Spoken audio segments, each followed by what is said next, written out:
Asanteni sana. Wakenya wenzangu, hamjambo? Hamjambo tena?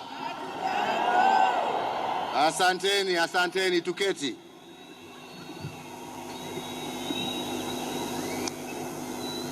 Distinguished guests, led by my good friend and brother, President Mahama, former President of Ghana, fellow Kenyans, today we commemorate our 54th birthday as an independent nation. On this day, 54 years ago, the Union Jack came down and the Kenyan flag went up as a symbol of our nationhood.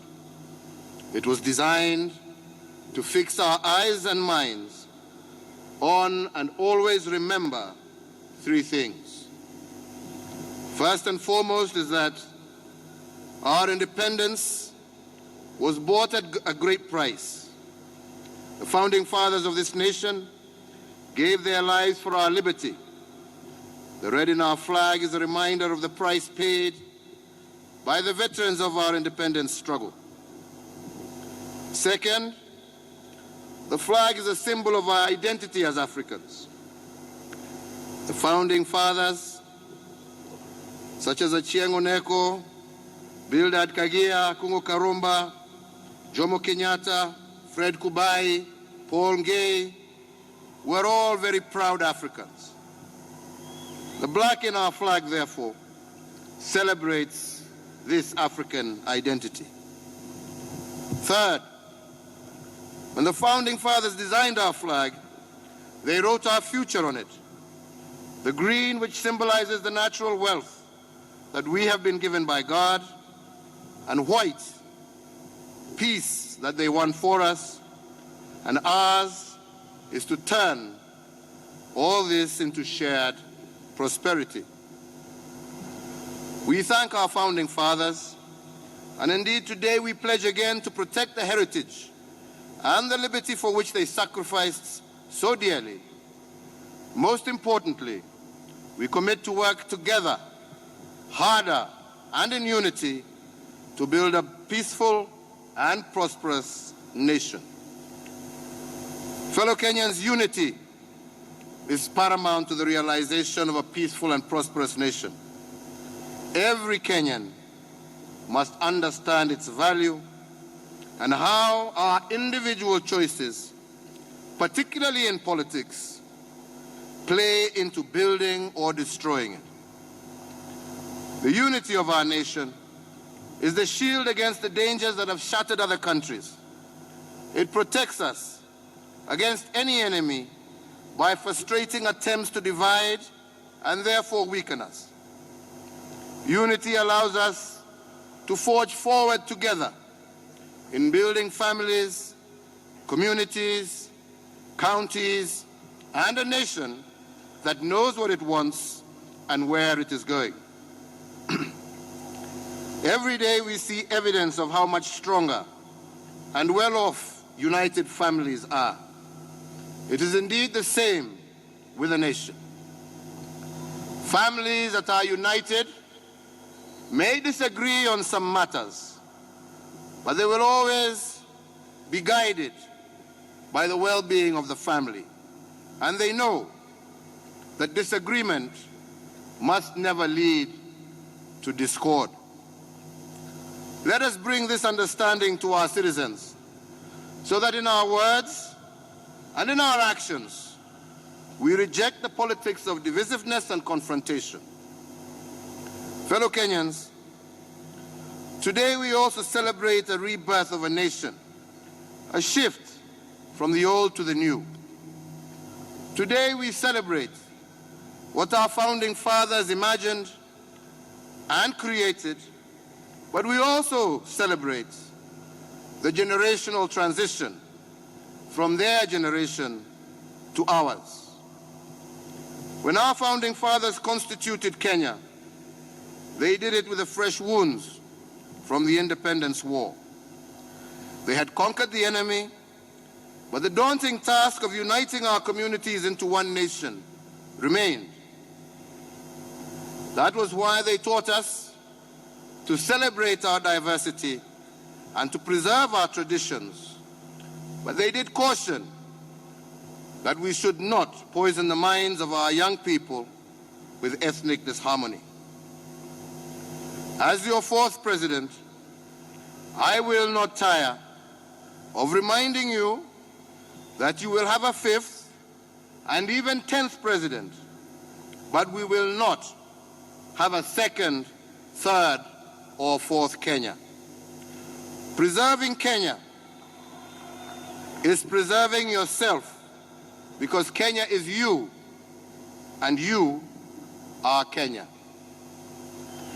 I am proud to be a Kenyan, to belong to a nation that has within a few short decades shown the world the excellence of its people, its love of democracy and liberty, and its ambition to be a force for good in our region and the world. I call on all Kenyans to join me in proclaiming pride in our beloved country. Celebrate being a part of a generation that can and will be remembered fondly by those yet to be born for the achievements you will add to those of our forefathers. As your president, I also pledge to you today to continue to work to bring harmony between communities, to deepen our unity, and to foster national cohesion. I want you in this spirit to also turn to the person sitting or standing next to you. Greet them and say how proud you are to be Kenyan, and tell them that you are their keeper, because to be Kenyan, at its core, is about loving your neighbor. My friends, our founding fathers taught us one more thing, that the person who plants is not always the one who harvests. They toiled to plant this nation, though they knew it was their children who would harvest the fruits of their labor. It is our generation that has reaped that harvest, and we have the responsibility of protecting our inheritance, renewing it periodically, so that our children and our children's children can harvest the fruits of our labor. Fellow Kenyans, there is a different thinking that has been evolving, a thinking that offends the principles of the founding fathers, the thinking that promotes the belief that we strengthen the weak by weakening the strong. It wants us to believe that a Kenyan can climb the ladder of prosperity only if he brings down a fellow Kenyan. This thinking has cost us lives and property in the last few months. I condole with those who have lost their loved ones and property in the recent disturbances. Fellow Kenyans, for a long time now, many in our political arena have believed that politics matters more than economic development. We have drawn Kenyans into our squabbles. For 50 years, we have squabbled over politics for politics' sake and squandered economic opportunities that would have made a difference in the lives of our people. My friends, there is abundant evidence that focusing on economic development does transform nations. Over the 50 years, we have seen countries that focused on development and nothing but development leap from poverty to prosperity. Singapore, a city-state, is a shining example. It focused on using politics to build its economy and was so ambitious and disciplined that it became a world leader in multiple sectors. Fellow Kenyans, as Africans, we should not accept poverty as our fate. It is merely the outcome of wrong solutions and priorities. For proof of this, you only need to take a look at the countries that have focused on politics for its own sake, and they abound on our continent. No one has been able to break out into real and sustained prosperity for its people, and many even have been destroyed through war and conflict. It is time to reject this false notion of politics for politics' sake. Our founding fathers knew that we would never be totally free unless we were also prosperous. Fellow Kenyans, I have seen a future, and it is at hand. The politics and the pursuit of politics for politics' sake must be a thing of the past. The pursuit of political leadership for economic liberation is our future, and it is up to us as Kenyans to deliver it. The future is now. It is about a healthy nation, built on equal opportunity for all, dignity for all, and the pursuit of material prosperity for all. As I have stated before, and I repeat, as President of Kenya, I am willing and commit to engaging all Kenyans and all Kenyan leaders, including my worthy competitors, irrespective of their religious or ethnic affiliation, in fashioning this new paradigm shift. During my inauguration address on the 28th of December at this very same stadium, I mentioned the more than 700 campaign rallies that I attended across the entire country. During these rallies, you and I had lengthy and productive national conversation. In our interactions, 4 things emerged as the major concern that deserved our focus over the next 5 years.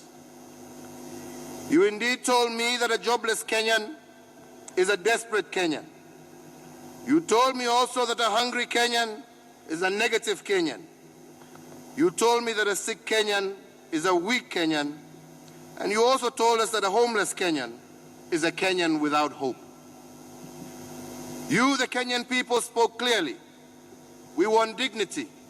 We want to put enough food on our tables.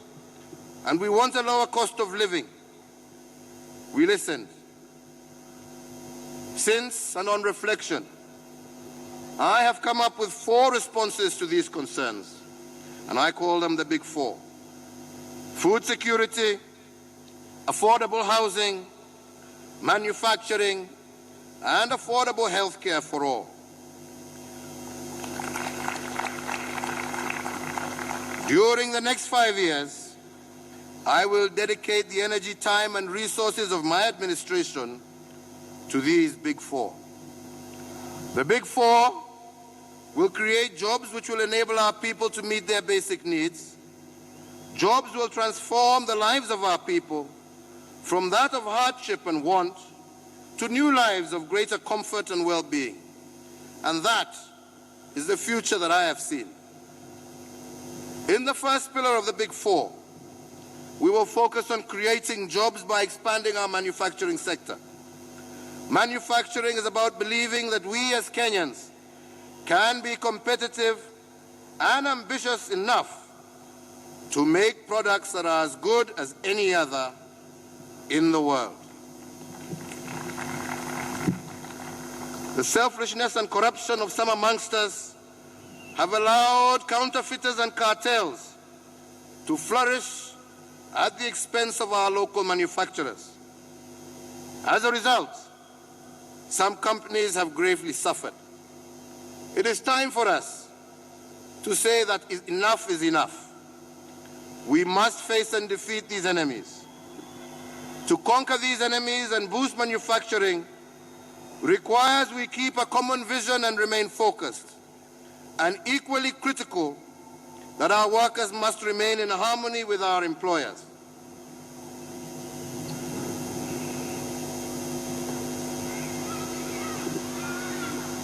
Let me emphasize that political stability and harmonious labor relations are the bedrock on which we shall achieve a robust manufacturing sector.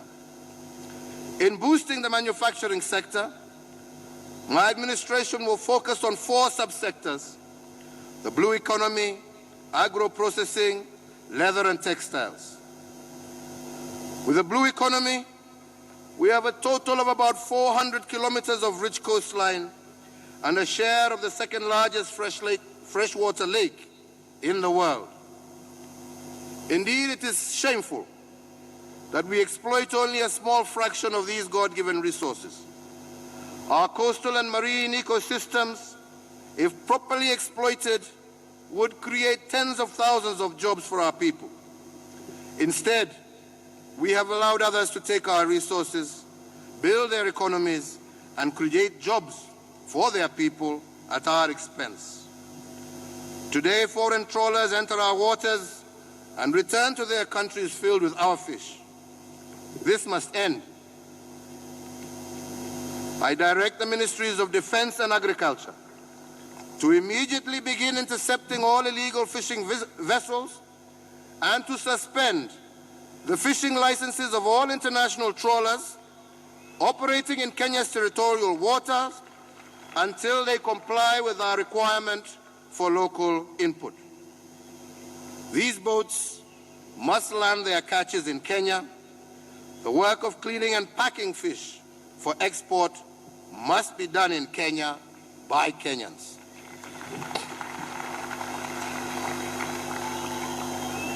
We also want to significantly expand fishing. Instead of the current 2,500 metric tons of fish we process annually, our intention is to process 18,000 metric tons and grow the blue economy sevenfold. This means that young people from Igingo to Bita, from Kiunga to Vanga, from Faza to Chale, will find jobs and reliable incomes as fishermen and fishmongers, as well as processors, wholesalers, and retailers. We will also expand our shipping industry in order to maximize on our maritime opportunities. Turning to leather, every year, Kenyans buy more than 30 million pairs of shoes. As the holder of the third largest cattle herd on Africa, Kenya has enough leather to make all these shoes. Yet we only make a tiny fraction. We must change this and make leather products locally. This way, we can also transform the livelihoods of hundreds of thousands of families. We will ensure that all hides and skins are fully processed locally to support our leather industry. And in this spirit, today we direct that all boots, leather products, and textiles for our disciplined forces be procured from local manufacturers with effect from the financial year 2018-19. However, I add a word of caution. Our disciplined forces are among the best in the world. They deserve first-class goods and services, and I expect our local manufacturers to meet that high standard. On textiles, the American market, through the Africa Growth and Opportunity Act, is open, but we have not yet taken full advantage. We must now strive to make the most of this market. Today, we only realize a fraction of the potential value of the clothes we export to the US. If cotton from the fabric were grown and woven locally, we would raise revenues from the current 30 billion to 200 billion shillings. Under the Big Four plan, we will support farmers to plant cotton, which we will guarantee to buy. We have revived Rivertex and are in the process of reviving other textile plants. And we will now give incentives to investors to build more modern ginneries and textile manufacturing plants. On agro-processing, my administration will support value addition for our agricultural produce. Kenyans need to know that at present, 70% of the value of our export produce goes to processors abroad. When Kanyanyaini Tea Factory produces tea, it is packed, auctioned, and exported.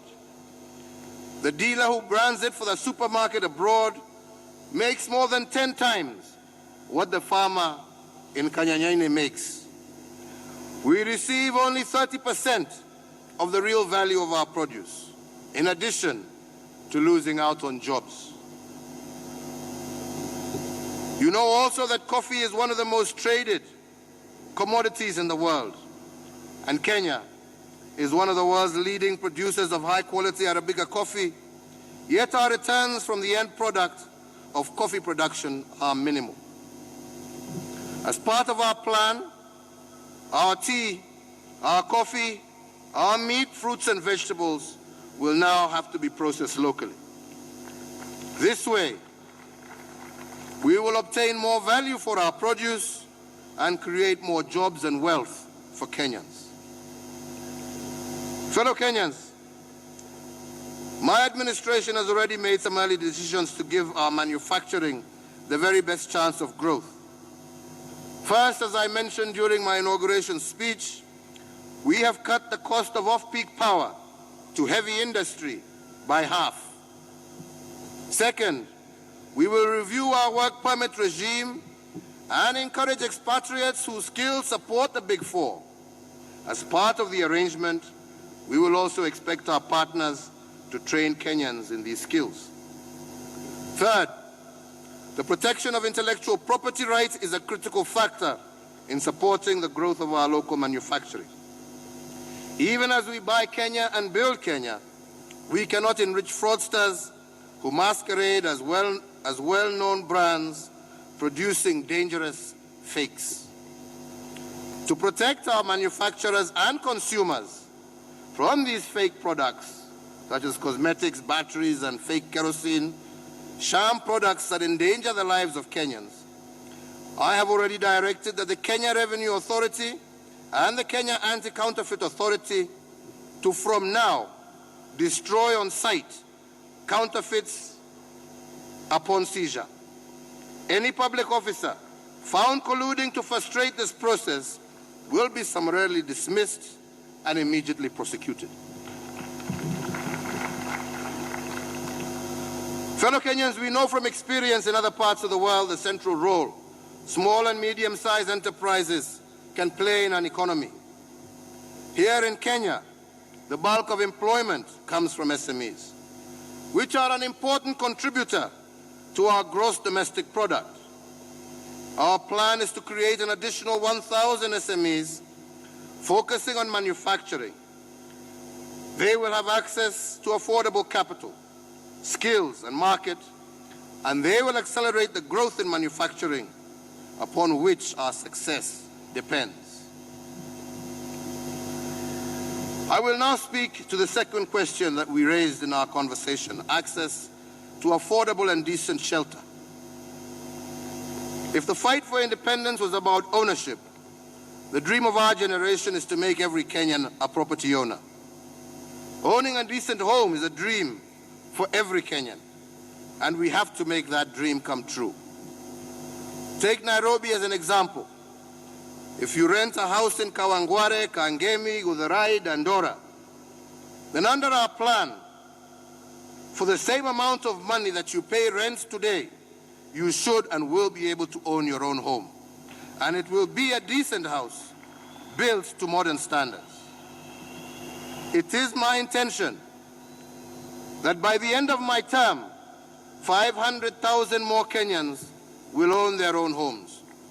And we shall do this by reducing the cost of mortgages, by cutting the cost of construction through the use of innovative technologies and materials, and by raising low-cost funds from private and public sector for investment in large-scale housing construction. The beauty of this plan is that it also creates, not only does it create decent homes, but also jobs and a market for our manufacturers and suppliers. We look forward to all of this producing thousands of new jobs, but we will not engage our young people to build these homes as mere labor. We will develop their skills, their acumen through our TVETs so that they may excel. We will review legislation on urban planning and zoning to ensure that homes remain affordable. We will continue to issue more title deeds to enable landowners to unlock the financial potential of their property. In this context, we shall shortly present far-reaching amendments to the laws that govern our land and housing, and we will map and use the entirety of our strategic housing land bank. I turn to the third element of our Big Four, and that is universal health care. Indeed, in our conversations, it was obvious that the cost of health care still stresses many families. We can end that pain by providing medical insurance cover for every Kenyan within the next 5 years. That shall entail major policy and administrative reforms in the medical sector to ensure that all of us have access to quality and affordable medical cover by 2022. The plan will of necessity require strong collaboration between the National Hospital Insurance Fund and our private sector insurance providers. We will review the rules governing private insurers to bring the cost of cover within the reach of every Kenyan, to protect both government and Kenyans from fraud and abuse, and to let private insurers invest more in covering Kenyans. The fourth element is food security and nutrition. Since independence, we as a people have sought to ensure that our citizens enjoy food security and proper nutrition. And while we have made good progress, the challenge, however, remains yet to be fully conquered. It is time to address once and for all the multiple and interlocking factors that leave too many Kenyans at risk of hunger. Our immediate actions start now. We will bring targeted taxation to bear to put idle arable land to use. We will continue to encourage and facilitate large-scale commercial agriculture to diversify our staples through irrigation and other technologies. We will protect our water towers. Small-scale farmers will receive better extension services and market access, and subsidies will be redesigned to improve food yields and production quality. With the private sector, we will deal with the challenges of distribution, waste, storage, and value addition that have so long hampered our production. The Ministries of Agriculture and Irrigation will shortly publish the terms and conditions by which commercial farmers will be able to lease idle agricultural land owned by government, the better to raise our production of strategic crops. Fellow Kenyans, the Big Four requires brave steps to lower the cost of doing business across the country. In the last 4 years, we have made tremendous progress in this direction. We cut the cost of doing business by modernizing and expanding our infrastructure. We improved the ease of doing business so successfully that we jumped from number 136 in the world to number 80 in just 4 years.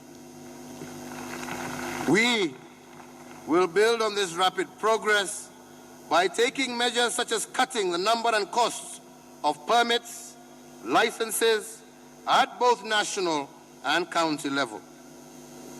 To deliver the Big Four, we will need skilled Kenyans, and that is why we are implementing the new education curriculum to prepare our children to compete with the best in the world. We are also improving the enabling industry-led technical and vocational education and training, and we have taken steps to ensure that the same high standards and professional rigor we use to train our best graduate engineers are replicated also in the vocational training of our fundis, plumbers, welders, and masons. We will also develop more skilled and competitive workers through my administration's planned, paid-for internship program that will lead to the absorption of more than 100,000 young Kenyans into the job market every year. Most of all, the Big Four requires that we build on the foundation we laid in my first term in sectors such as transport, electricity, distribution, education, and ICT.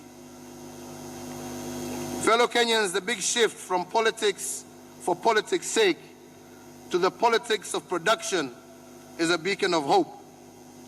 However, I know it will attract cynics and pessimists, but we will not be distracted. Let me emphasize that this big shift cannot and will not be achieved by me and Jubilee alone. It will need all of us. Once again, I reach out to all Kenyans to help in achieving our common goal of peace, stability, and prosperity for all. It is our shared responsibility to work for these ends, knowing that we all have a role to play, and we all must listen to one another. After all, a good idea must always give way to a better idea wherever it comes from. At independence, our young people were filled with optimism. They were the architects of our republic, and many of them were young people guided by a few elder statesmen. The Independence Constitution was negotiated and crafted by young people. Though a few of our young people have been led astray by ethnic-based divisive politics, I am encouraged by the much larger number of our youth who work hard, who are hustling, who approach challenges as opportunities. You are uplifting your families, your communities, and our nation. My administration will work every day to open up a path for your energy and optimism. Together, we can make Kenya anything that we imagine. This is your moment as young people. I believe in you, and you are my partners.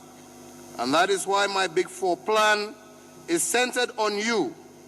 You will drive the big shift from politics to prosperity. We will support your small and medium-sized businesses so that you can become even more productive, profitable, and able to hire other young people.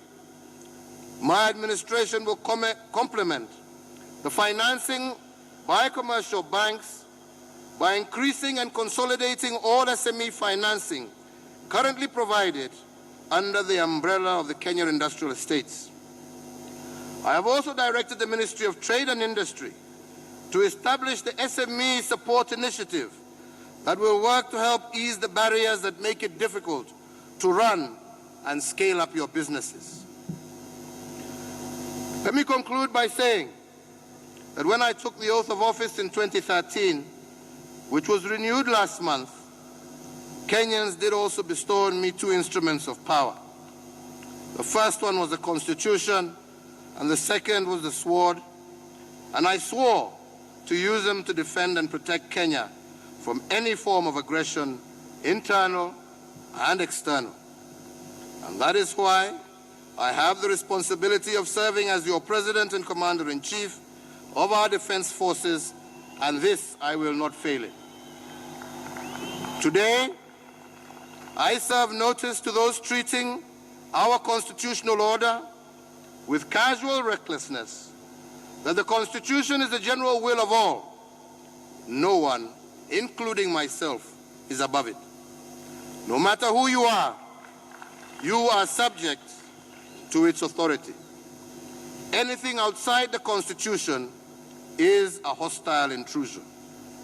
Whoever destroys property, whoever chooses senseless violence over constitutional order, all these are enemies of the Republic, and that is how they will be treated. In closing, fellow Kenyans, I wish to reiterate the point I made earlier. There will be a 5th, 6th, and even 10th President of Kenya, but there will not be a 2nd, 3rd, or 4th Kenya. Leaders come and go, but Kenya remains. Our duties are therefore clear. We must preserve that nationhood. We must achieve the freedom and prosperity that are ours by right. Tutembee pamoja safari hii bega kwa bega. And I believe if we do so, we will have proved ourselves the rightful heirs of that nation that God has given us. Mimi nataka tu kumaliza kwa kuwashukuru wa Kenya tena kwa kunipatia nafasi ya kuongoza taifa letu tukufu kwa muda mwingine wa miaka 5.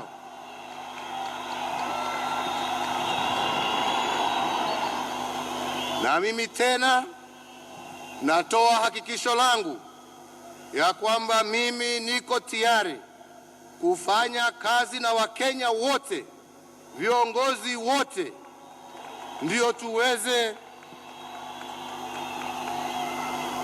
tuweze kutimiza lengo letu la kuhakikisha ya kwamba tuko na taifa ambalo kila Mkenya, tusipojali dini ama rangi ama kabila, anajivunia taifa lake, anafurahia taifa lake, ana mapato kutoka taifa lake, na hiyo jukumu la tuhitaji sisi wote.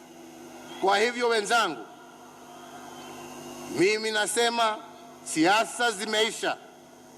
Sasa ni mipangilio ya vile tutasonga mbele. Na naomba viongozi wote, njooni tushirikiane pamoja. Njooni tushauriane pamoja kwa niaba ya Wakenya ambao wametupatia hii nafasi. Nimalize kwa kusema sasa wakati haswa tunaelekea katika sikukuu ya Krismasi na mwaka mpya. Nataka niwaombe wa Kenya, haswa madriver wetu, tafadhalini tujichunge kwa mabarabara zetu. Hii siku chache tumepoteza waimbaji wengi, tumepoteza pia pahali hapo kulikuwa accident nyingine juzi. Leo hii pia Bungoma accident ambayo imechukua maisha ya Wakenya wengi. Tafadhalini tujichunge. Let us be cautious on our roads during this festive season. Let us realize, especially those drivers of public transport, that you are not carrying cabbage, you are carrying the lives of people, and you need to take care. And equally, we take this opportunity to also instruct our police force that anybody caught flouting traffic rules, immediate and severe action must be taken against those particular individuals. Kwa hivyo Wakenya wenzangu, nasema asanteni sana. Nichukue nafasi hii kuwatakia Wakenya wote Merry Christmas na mwaka mpya wa fanaka na baraka kwa Wakenya wote. Asanteni sana na Mungu awabariki. Thank you.